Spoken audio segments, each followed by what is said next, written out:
말씀을 듣도록 하겠습니다. 우리 시간에도 오신 여러분들 위해 특별한 하나님의 사랑, 은혜가 넘치기를 주님의 이름으로 축원합니다.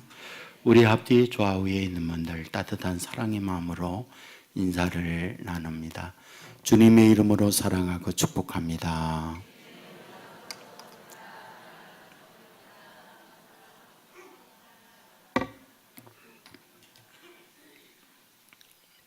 감사합니다. 돌아앉으면 생각이 바뀐다, 이런 제목의 책이 있는데 이종묵이라고 하는 서울대 교수님께서 썼습니다. 이 책은 이제 사물, 여러 가지 자연, 이런 것들을 통해서 거기에 담겨 있는 인생 메시지 내지는 지혜를 어떻게 얻는가, 이런 부분을 다루고 있습니다. 여기에 16세기 조선조의 이 재신이라고 하는 학자의 글을 여기에 옮겨 쓰고 있습니다. 이분이 일본으로부터 철쭉 3구로 선물을 받습니다. 근데 그것을 마당에 심었는데 관리하는 법을 몰라요. 그런데 누가 이렇게 말했죠. 겨울을 날 때 얼어 죽을 수 있으니까, 동사할 수 있으니까 몽소로 꼭 싸매서 겨울을 나게 하세요. 그 말대로 이 3그루의 철쭉을 몽소로 쌌습니다. 그런데 이른 봄에 가정의 몽석이 필요해서 하나를 풀었어요. 근데 그날 밤 한파가 밀려오면서 그만 이 나무가 얼어버렸어요. 마음에 생각하지요. 죽었구나. 봄이 됐을 때도 다른 2그루는 싹이 나고 꽃모거리를 지고 있는데 이 한 나무는 기미가 없어요. 그런데 봄 늦은 시간에 이 나무는 싹이 났어요. 그리고 꽃을 피웁니다. 근데 이후입니다. 그 이유라고 하는 것은 정상적으로 몽석에 쌓여있던 2 철쭉은 화려한 꽃을 피우고 꽃을 쥐었어요. 그런데 서리를 맞고 동사할 위기에 있던 바로 이 철쭉 하나, 이것은 늦게서야 잎사귀를 냈고 늦게서야 꽃망울을 졌는데 중요한 것은 무엇이냐? 이후입니다. 그 꽃이 활짝 피고 다른 꽃은 다 꽃이 떨어져 있는 그때 이 꽃은 활짝 꽃을 피웠어요. 그리고 그 꽃의 수명은 몽석으로 쌓여있던 그런 철쭉에 비하여 더 길고 아름답게 오래갔다, 그런 얘기입니다. 이분은 생각하죠. 우리가 인생에 때로는 추운 겨울을 지낼 수 있다. 그런데 그 추운 겨울을 지내고 난 이후 추운 겨울을 지낸 그 인생은 어쩌면 더 화려함이 다른 이보다 늦을 수 있지만 더 길고 오래일 수 있구나 라는 글을 여기에서 쓰고 있습니다. 저는 우리가 살고 있는 삶에 여러 가지 정황들이 있습니다. 그것은 우리의 눈에 보이는 현실들이지만 그 안에 담겨 있는 비밀, 그 안에 담겨 있는 지혜, 이런 것들이 얼마든지 있을 수 있다, 그런 얘기입니다. 여러분, 저는 오늘 이 본문을 통하여 이 부분을 여러분에게 말씀을 드리려고 합니다. 본문 11절에 이렇게 기록합니다. 여호와의 말씀이 또 내게 임하니라. 이르시되 예레미야여, 네가 무엇을 보느냐 하시매 내가 대답하되 내가 살구나무를 보나이다 라고 얘기합니다. 그러니까 하나님께서 예레미야에게 물어요. 예레미야야, 내가 뭘 보느냐? 그때 그는 말하기를 살구나무 봅니다, 이렇게 이야기합니다. 여기에 하나님께서 예레미야에게 환상을 보여주었는데 그 환상은 살구나무 환상이었습니다. 저는 여기서 이렇게 질문할 수 있다고 봐요. 어떤 질문? 이스라엘 팔레스타인 땅에는 자생적 나무들이 많이 있죠. 우리가 잘 아는 포도나무 또는 무화과나무, 감람나무, 종려나무 이런 여러 나무들이 있음에도 불구하고 왜 하나님께서는 이 예레미야에게 뭘 보느냐? 그럴 때에 살구나무를 봅니다 라고 말하고 있느냐라는 거죠. 여기에는 의미가 있어요. 담겨있는 하나님의 지혜를 깨닫게 하는 메시지가 담겨 있다는 거죠. 우리는 이 말씀을 이해하기 위해서 예레미야를 알아야 해요. 예레미야는 어떤 인물일까요? 우리가 1장 1절에 이렇게 기록합니다. 베냐민 땅에 아나돗의 제사장들 중 hil기야의 아들 예레미야의 말이라 이렇게 말했어요. 그러니까 예레미야가 등장하는데 고향이 아나돗입니다. 그리고 그의 아버지 hil기야입니다. 그리고 hil기야는 뭐 하는 사람이냐? 제사장이었다라고 말하고 있죠. 그런데 그 예레미야에게 하나님께서 이렇게 말씀해요. 1장 5절에 보면 내가 너를 모태에 짓기 전에 너를 알았고 네가 배에서 나오기 전에 너를 성별하였고 너를 여러 나라의 선지자로 세웠노라 하시기로 이렇게 말해요. 그러니까 너 세상에 태어나기 전, 너 어떤 만들기 전부터 내가 너를 알았다. 그리고 네가 세상에 태어날 때 나는 너에게 눈을 떼지 않았고 내가 너에 대하여 갖는 꿈이 있다. 그것은 선지자가 되는 거다. 이렇게 말씀을 한 거죠. 자, 여러분 이와 같이 하나님께서 예레미야에게 말씀할 때 예레미야는 어떤 대답을 하고 있는 걸까요? 6절에 보면 이렇게 기록합니다. 내가 이르되 슬퍼도소이다. 주 여호와여 보소서 나는 아이라 말할 줄을 알지 못하나이다 하니 이렇게 말해요. 그러니까 하나님께서 예레미야에게 너 내가 태어나기 전부터 알았고 너를 구별했어. 뭐 하려고? 선지자로 너를 쓰기 위하여 그리고 세상에 선지자의 사명을 갖고 태어났어. 이렇게 말씀한 거죠. 그때 그 말을 들었던 예레미야가 하나님 앞에 하는 말 무슨 소리입니까? 나는 아이입니다 라고 대답했다 그 말이에요. 그럼 여기서 말하는 아이라고 할 때 그 아이란 어떤 아이일까? 확실한 게 있죠. 생물학적 아이를 말하는 게 아니에요. 태어나서 한두 달 내지는 한두 돌 된 그런 아이를 말하는 게 아니에요. 자기 스스로가 다른 이들과 비교해 보았을 때 아이와 같은 처지입니다 라는 거예요. 열등합니다. 무능합니다. 나 남들에게 내놓을 만한 그릇이 못 됩니다. 말도 어눌하고 잘할 줄 모릅니다 라는 거예요. 그런데 이 말을 들었던 하나님께서 예레미야에게 뭐라고 말하느냐? 걱정하지 마라. 내가 너와 함께하여 너를 도와주겠다. 이렇게 말씀합니다. 그러고 나니요. 바로 오늘 본문이 나오는 거예요. 그런 과정을 거치고 하나님께서 예레미야에게 물어보는 거죠. 너 뭘 보느냐? 살구나무 봅니다. 라고 대답을 했다는 거예요. 그러면 여기에서 하나님께서 이러한 과정을 거치면서 예레미야에게 살구나무 환상을 보이는 이유, 어떤 의도가 하나님께서 갖고 있느냐라는 거죠. 우리는 여기서 한마디로 말하면 희망을 말씀하려고 하는 거다라는 거예요. 살구나무를 보는데 무슨 희망입니까? 라고 말씀을 드릴 수 있잖아요. 여러분 우리가 삶의 모든 여정 속에 수많은 일들 경험합니다. 자연을 봐요. 바뀌는 계절을 봐요. 그리고 어떤 사고 사건들을 만납니다.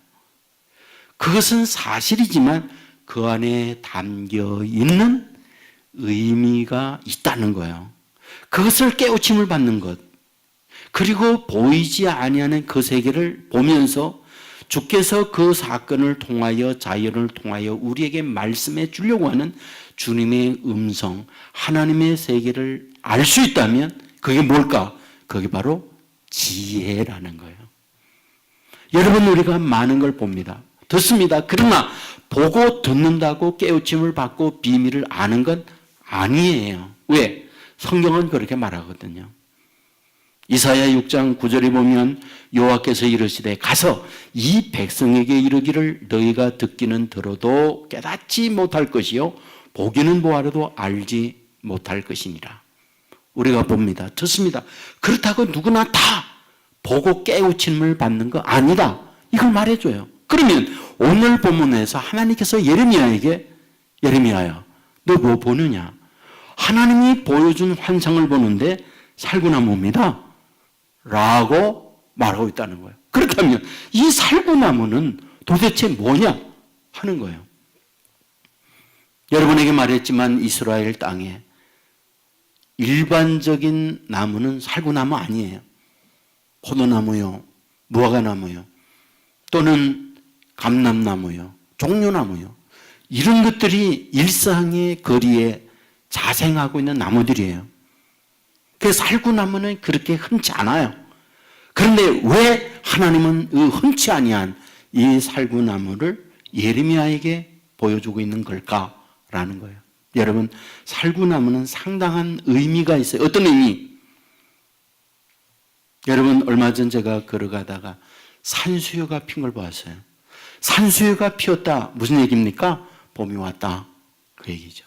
제가 1995년도 2월 8일 날 우리 한국은 영하 10도 오르고 내리고 하는 그 추위에 영국 런던 히드로 공항에 내렸습니다. 그래서 공항 밖으로 나왔더니 대지에 도로에 꽃들이 피었어요. 제가 정말 깜짝 놀랐습니다. 왜? 런던 히드로 거기에는 우리나라 위도로 보면 만주, 저 만주에 위치한 위도가 됩니다. 그러니까 한참 저 북극 쪽으로 올라가 있는 거예요. 그러면 훨씬 더 추우리라고 생각하고 제가 갔는데 사실은 꽃이 피어 있는 거예요. 우리는 영하 10도 오르고 내리고 할 그때 제가 깜짝 놀랐습니다. 이게 어찌 된 일인가? 거기에 있는 분들에게 물었습니다. 그랬더니 여기에는 해양성 기후를 영향을 받고 있기 때문에 영하로 내려가는 경우는 많지 않대요. 춥긴 추워요. 한 5도 안팎으로 왔다 갔다 합니다. 그런데 그때 그곳에 꽃이 피었더라고요. 제가 그것을 보면서 깨닫는 게 뭔가, 이렇게 춥지만 생명은 움직이고 있었구나. 그리고 꽃을 피우는구나. 그거였거든요. 여러분, 살구나무 역시 그렇다는 거예요. 이스라엘에도 겨울이 있습니다. 그러면 낙엽이 다 떨어지고 말라요. 그런데 가장 추운 겨울을 지나고 난 이후에 봄을 알리는 꽃이 우리와 같이 개나리나 진달래, 장미가 아니고 가장 먼저 피는 꽃이 뭐냐? 여기는 살구꽃이에요. 바로 살구꽃이 피우는 걸 보면서 이 사람들은 봄이 왔구나. 그 봄을 알게 됩니다. 그러면 하나님께서 예레미야를 부르면서 살구꽃나무를 보여주는 하나님의 의도가 뭐냐는 거예요. 여기는 두 가지 의도가 있어요. 첫째 의도라고 하는 것은 자신이 아이라고 그랬잖아요. 아이라고 하는 건 무능이잖아요. 인생에 있어서 무능이라는 건 아픔이에요. 자기 자신이 하는 게 없습니다. 아나도 저 시골의 아이입니다. 그러니까 내가 뭘 할 수 있겠습니까? 라고 할 그때에 무슨 소리냐? 살구나무 꽃을 보았지. 추운 겨울, 봄이 오고 같지 않지만 이렇게 꽃이 활짝 피지 않느냐? 내 인생에도 겨울이 있어. 하나, 살구나무 꽃이 피어도 내 인상도 꽃피는 그날이 있어. 이것이 첫째 예레미야에게 주고자 하는 하나님의 메시지였다는 거예요. 두 번째 의미가 무엇입니까? 우선 예레미야가 태어나서 태어나서 사는 시대적 상황, 사회적 환경은 어떻습니까? 그가 살고 있는 그때 그 땅은 그렇게 환경이 좋지 않아요. 국가의 통치자들은 타락되었습니다. 자기의 탐욕과 욕심을 가지고 국민들을 이용해 먹어요. 힘없는 백성들은 많은 고통과 어려움을 겪어요. 그런 상황에서 하나님이 두 번째로 예레미야에게 묻습니다. 또다시 보이는 환상이 있느냐? 예, 있습니다. 그게 뭐냐? 북쪽에 끓는 가마가 남쪽으로 기울어 있습니다. 이렇게 환상을 얘기해요. 그러면 거기서 말하는 환상이라는 게 뭘까? 여기서 말하는 끓는 가마는 용광로예요. 쇳물이 녹고 있어요. 그것이 남쪽으로 기울고 있습니다. 어디를 부으려고? 바로 그가 살고 있는 유다 땅에 그 용광로에 쇳물을 부으려고. 그렇다면 여기서 말씀하려고 하는 메시지가 뭘까? 그것은 타락된 바로 유다에 대하여 북쪽 바빌론을 통하여 이 남쪽에 하나님의 채찍을 가하고자 하는 하나님의 사인을 보여주고 있다는 거예요. 바로 그런 상황이 있을 때 뭐하다? 하나님이 살구나무를 보여줘요. 비록 너희가 이런 어려움이 있지만 너에게 뭐하다? 꽃이 피는 그날이 있다. 국가적으로 그것을 보여주는 말씀이라는 거예요. 우리는 여기서 알아야 합니다. 우리 아들, 딸 언제나 부모가 원하는 대로 잘 자랍니까? 그런 아이들은 없어요. 다 부모가 원하는 대로 곱살하게 크는 아이들은 없어요. 다 앞에서는 내내해도 뒤에서는 자기 하고 싶은 대로 하는 경우 다 많습니다. 그 아이들이 크면서 갖고 있는 속성이죠. 그러면 그 아이들에게 부모가 말을 안 듣는다고 어떤가요? 이단 옆차기로 패는 부모는 없어요. 물론 매를 들죠. 매를 드나 그 매는 아이를 바꾸기 위한 부모의 마음이에요. 이단 옆차기는 아이를 죽이려고 맘는 거죠. 그 죽이기 위하여 아이를 때리는 부모는 존재하지 않아요. 하나님 역시 마찬가지입니다. 끓는 가마가 남쪽으로 기울고 있는 것은 남쪽의 주의 백성들을 멸망시키고자 하는 목적은 아니에요. 그들로 하여금 깨우치고 매를 맞지만 돌아서게 하고자 하는 하나님의 의도가 이 안에 있는 거거든요. 그러면서 굉장히 중요한 이야기합니다. 그게 12절이에요. 12절은 이렇게 기록하죠. 여호와께서 내게 이르시되 내가 잘 보았도다. 이는 내 말을 지켜 그대로 이루려 함이라 하시니라. 이렇게 되어 있어요. 그런데 여기에 지켜라고 하는 이 단어에 일자, 아라비아 수 일자가 붙어 있어요. 그리고 나나주, 풋노트라고 그러죠. 거기에 이렇게 설명을 붙입니다. 살구나무라는 말과 지킨다라는 말의 의미 비슷함. 뭐가? 히브리 말로서 단어 발음이 비슷하대요. 그걸 찾아보면 살구나무는 쇼케드라는 단어가 되어 있어요. 그리고 지켜라는 말은 샤케드라는 말로 되어 있어요. 그러니까 쇼케드나 샤케드나 그 발음이 그 유사해서 어떻게 들으면 살구나무, 어떻게 생각하면 지켜 말처럼 들린다는 거예요.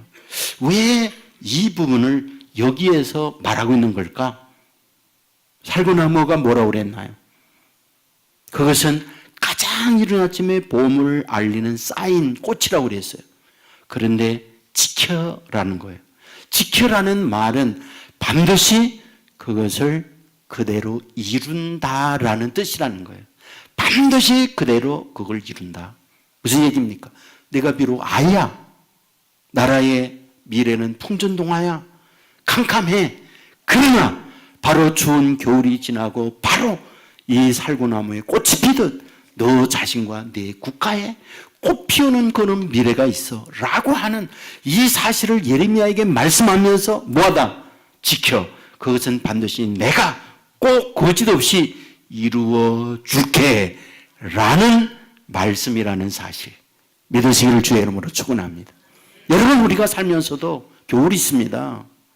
우리가 인생살이에 있어도 언제나 우리의 원하고 바라는 일만 열려지는 게 아니에요. 때로는 추운 겨울 앞에 떨며 괴로워할 때 있습니다. 하지만 어떻습니까? 반드시 겨울이 지나고 난 이후에 살구꽃이 가장 먼저 피면서 희망을 말해주듯 너 자신과 내 미래에 대하여 이런 희망이 기다리고 있다. 이것을 말씀하려는 것이 이 살구나무를 통하여 주시는 주님의 메시지다. 믿으시기를 주님의 이름으로 축원합니다. 여러분, 이것은 사실은 예수님께서 그 일을 이루어냅니다. 예수님이 세상에 와요. 예수님이 오는 걸 우리는 하나님이 사람이 되어 왔다라고 말하잖아요. 그러면 사람이 되어 세상에 올 때 왜 옵니까? 하나님이 사람이 되어 오는 이유가 뭐예요? 바로 인생의 추운 겨울에 있는 이 인류에게 뭐다? 살구꽃이 되어 희망을 주기 위하여 오시는 거예요. 그게 예수님께서 세상에 오시는 성육신의 모습인 거죠. 여러분, 이것을 성경을 보면 정말 가득 차게 설명해 줍니다. 그 가운데 하나를 여러분에게 말씀을 드리면 나인성 과부예요. 이 나인성이라는 것을 제가 찾아봤거든요.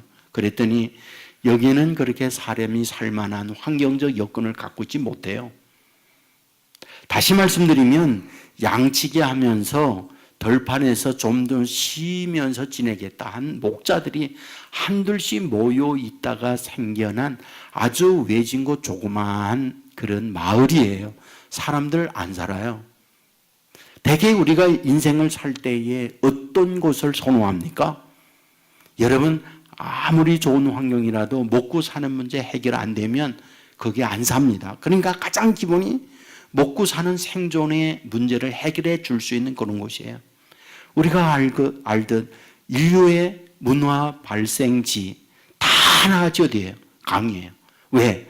강물이 있죠? 거기에 강물과 함께 태적층, 델타가 있기 때문에 씨를 뿌리면 농사가 잘 돼요. 그러니까 그곳이 인생의 문명의 발생지가 다 그곳입니다. 왜 우리가 도시로 옵니까? 먹는 문제를 해결해 줄 수 있는 곳이 시골 땅 파면서 지내는 것보다 도시 와야 더 좋다. 그렇기 때문에 도시로 온 거잖아요. 여러분, 여기에 나인이라는 곳은 그렇게 사람이 살만한 곳이 못 돼요. 그런 해결을 못 주니까. 그런데 그 조그만 동네에 바로 여인이 살았어요. 결혼해서 아들 하나 낳습니다. 그런데 남편이 덜컥 세상 떠납니다. 남긴 유산 없어요. 그 아이를 위하여 정말 돈벌이 하면서 과부가 힘들게 희망하나 아들을 바라보면서 살아온 거예요.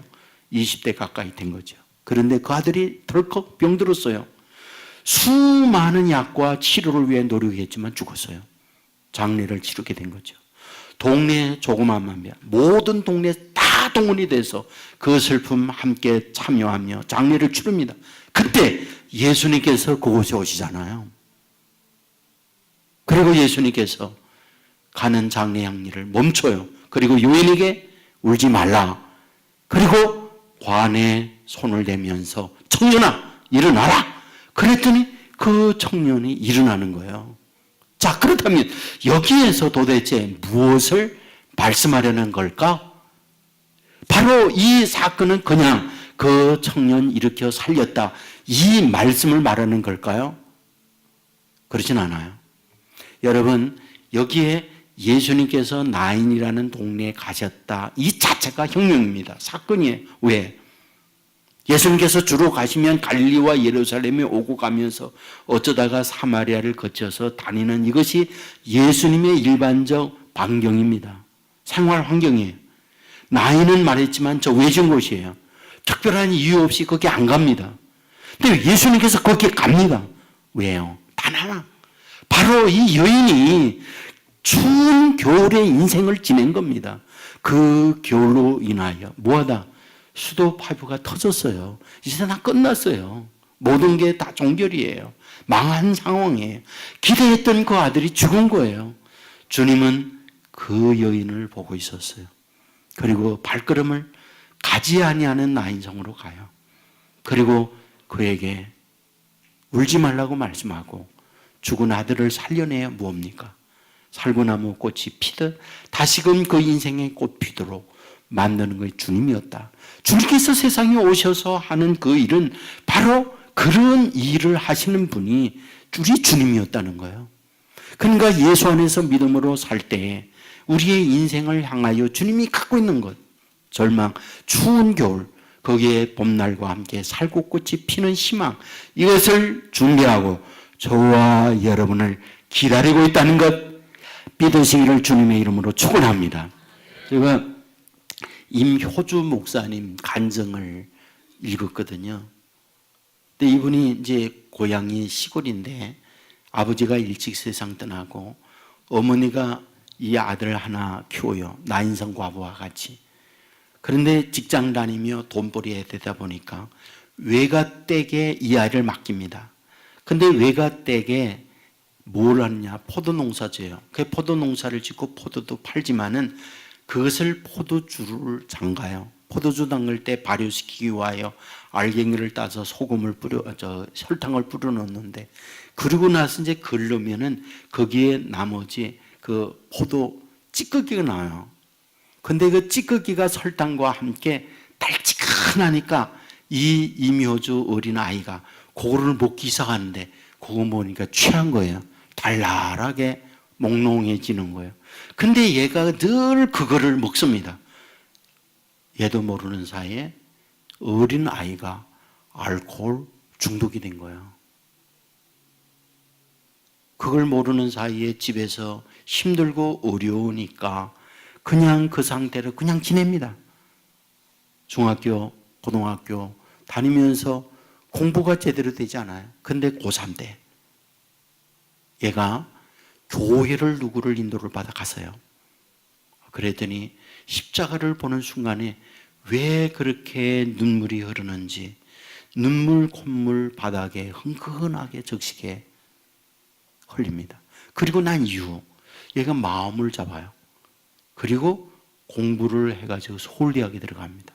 기본적 머리가 있는 거죠. 그리고 대학 졸업과 함께 대기업의 외국 주재원으로 나가요. 외국 주재원으로 나갔더니 이게 웬일입니까? 한국에 보도 듣지도 못한 엄청난 고급 술이 많은 거예요. 그때 또다시 술이 자기를 부르니까, 그리고 술과 함께 친구합니다. 그게 또다시 알코올 중독이 도졌어요. 가정을 이루어서 살지만 이게 말이 됩니까? 골골한 상태에서 날마다 이상한 소리하고 술 취한 가운데 지내고 결국 회사에서 이런 사람 쓸 수 없다 해서 해고를 시켜요. 직장 잃었지, 가정은 어렵지. 자기 자신의 의지로 자기의 인생을 바꿔보려고 밧줄에 매보기도 하고 또한 칼로다가 동맥 끊기도 하고 별 자학적 활동 엄청 많이 합니다.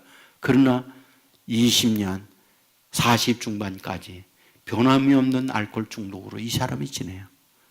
가정은 말이 아니죠. 여러분, 이 가운데 아내가 빕니다. 한번 기도원에 가보자고. 그래서 억지로 기도원을 갔는데, 기도원 가서 예배를 드리는데 예배 됩니까? 그래서 저녁 예배 시간에 자기는 산에 올라와서 담배를 피웁니다. 그래서 이렇게 빨고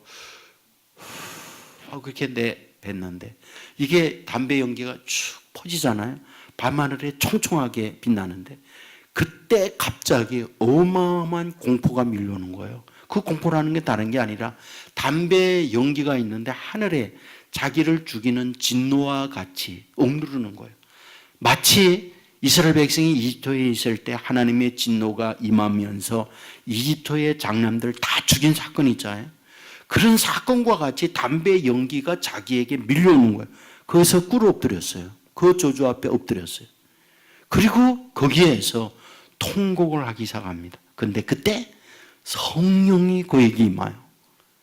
놀라운 사실은 그렇게 알코올 중독에서 해방시키기 위하여 엄청난 모든 노력 다 했지만 안 됐는데 그때 어떠하다? 바로 성령 충만과 함께 모든 술 끊었어요. 해결됐어요. 여러분, 그리고 난 이후에 이분이요 신학을 하고 목사가 됐어요. 그리고 일반 목회를 하는 게 아니라 선양원이라는 알코올 중독 회복센터입니다. 자기가 경험자니까 자기와 같이 알코올 중독에 힘들어하는 분들 자신만이 아니라 가족 회복센터를 하게 돼요. 근데 이분이 얘기합니다. 그 담배 연기, 그건 자기에게 살구나무와 같은 것이었다는 거. 자기의 인생을 누르는, 그런데 그때 하나님께서 그것을 통하여 자기로 하여금 돌아서게 하는 하나님의 뜻이 그 안에 담겨 있었다라고 간증을 해요. 우리가 성경을 보잖아요. 창세기부터 요한계시록까지 하나님께서 말씀할 때 입으로 직접 말씀하는 거 있지만 자연 또는 여러 가지 사건을 통해서 하나님이 말씀해요. 시편 23편 우리가 잘 압니다. 여호와는 나의 목자시니 내게 부족함이 없으리로다. 왜 이러한 말씀을 다윗이 하고 있는 걸까요? 그것은 자신이 목동이에요. 양들을 돌봅니다. 그런데 양과 목동과의 관계를 보니까 하나님과 자기와의 관계가 어쩌면 똑같아요. 그래서 여호와는 나의 목자시니 내게 부족함이 없으리로다. 내가 정말 목동이 되어서 양들을 잘 끌어가면 어떻습니까? 맑은 시냇가 푸른 초장으로 인도함을 받아요. 마찬가지로 내 인생도 하나님이 내 인생을 끌어간다면 나는 부족함이 없는 인생 된다라는 일상의 목동에 양치는 그것을 보면서 하나님과의 관계로 연결시킨 것이 시편 23편이잖아요. 그러니까 일상에 일어나는 그들 속에서 뭐다? 하나님의 메시지, 하나님의 뜻, 우리를 향하여 말씀하려고 하는 하나님의 의도를 깨닫는 게 뭐다? 그게 믿는 우리에게서 지혜다. 이거를 우리에게 가르쳐 준다는 거예요. 지혜란 무엇이냐? 어떤 사물이나 환경 속에서 그 안에 담겨있는 하나님의 말씀, 하나님의 비밀을 깨우침을 받는 것이 지혜다. 이걸 우리에게 말씀해 주겠다는 거예요. 여러분, 예수님 당시에 실로암에 건설 현장이 있었어요.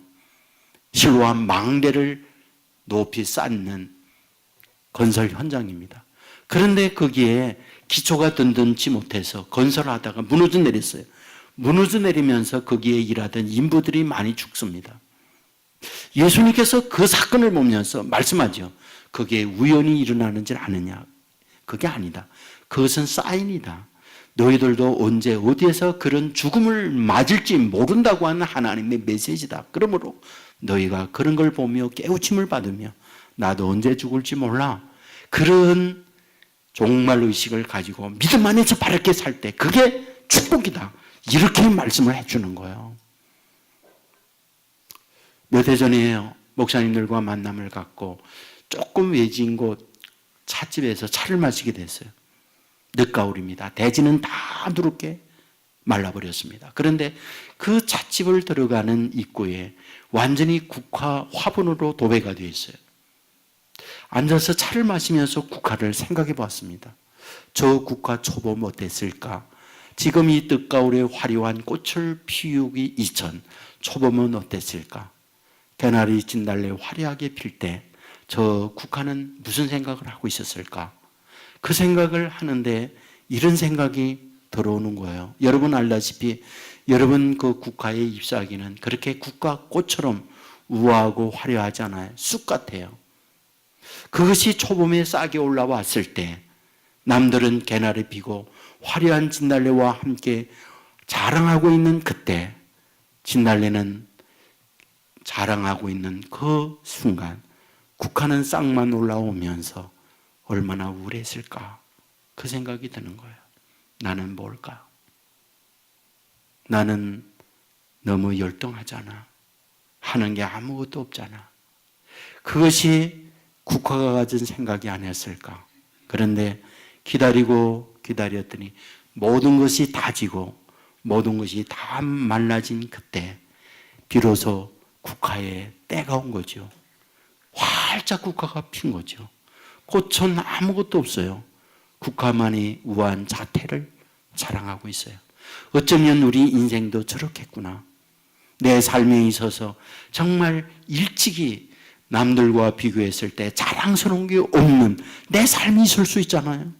늘 열등하고 경쟁에 있어서 뒤처지고 아무것도 아닌 초라한 초봄의 국화와 같은 그런 인생이 있을 수 있잖아요. 그러나 기다리고 기다리는 어느 날 모든 꽃은 다 진 그때 바로 국화가 화려하게 꽃을 피우듯 내 인생 우리들도 그럴 수 있구나.